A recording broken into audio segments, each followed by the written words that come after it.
Okay, and what's... Yeah. We got rained on last night, and all our boots were in a dry environment, but it absolutely bucketed down last night. It's a La Nina year, so there's some weird, very wet weather going on when we weren't expecting it. Lucky my boots are capable of and sexy enough to handle it. All right, so we're in Mallee. We're in HOTW National Park in Victoria. And Mallee, for me, I'm not an expert on Australian habitats, but I think Mallee as a broad term is quite a distinctive habitat, but then it can be subdivided further. So yeah, just talk about what Mallee is. Mallee is, you've got Malleeform, which is a shape, and then you've got Mallee, which is a group of trees. The Mallee trees all have their roots, their branches coming out of a single big lignotuber root, like a big ball underneath. So they've got this distinctive shape, and when they get multiple trunks coming out from the base, and when they burn, this is a very fire-prone environment. So when it burns, the centerpiece will die, and a whole bunch of new pieces will come out. So it'll just keep sprouting each time. Whereas if you've got mulga nearby, that'll die with this amount of fire, but the Mallee keeps going.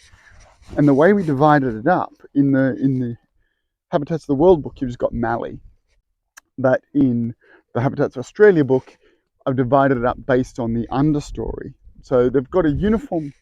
Sometimes it's a little bit taller than this, sometimes it's thicker than this, but it's always this kind of shape. Always got that multi-trunked eucalyptus of the Mallee species. Yeah. But we're in Spinifex Mallee now, and Spinifex is a type of grass endemic to Australia, but it has a hammock kind of formation. It doesn't feel like any grass anywhere else in the world. It's very prickly when you walk through it. Incredibly prickly.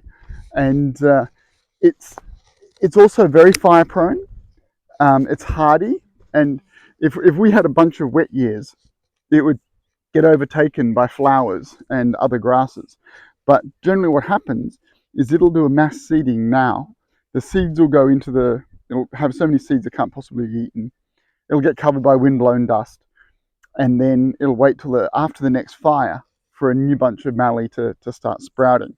But also it can resprout from this bunch. So these can be extremely old, and they grow out in a concentric ring. The old Mallee is very, like, you can find some with the middle is dead, but it's grown out.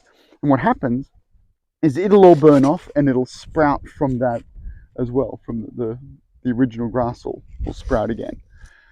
Species-wise, it's got a very distinct avifauna. Yeah, so Mallee has a lot of birds that are very much Mallee species, and then each individual Mallee has some specialists too.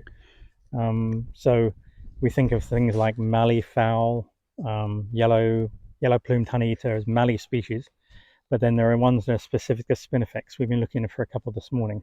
Yeah, we've chased down Mallee emu wren, which is a really cool bird, incredibly range restricted, and it's in the Spinifex like this. The other one, which is where we are right now, was the Spinifex, the striated grass wren, but the Spinifex subspecies. That's why I'm calling it. Yeah, so we had to look for those specifically in Spinifex Mallee rather than Mallee in general. Yeah, Mallee in general, you wouldn't find it. You've got to find it in this.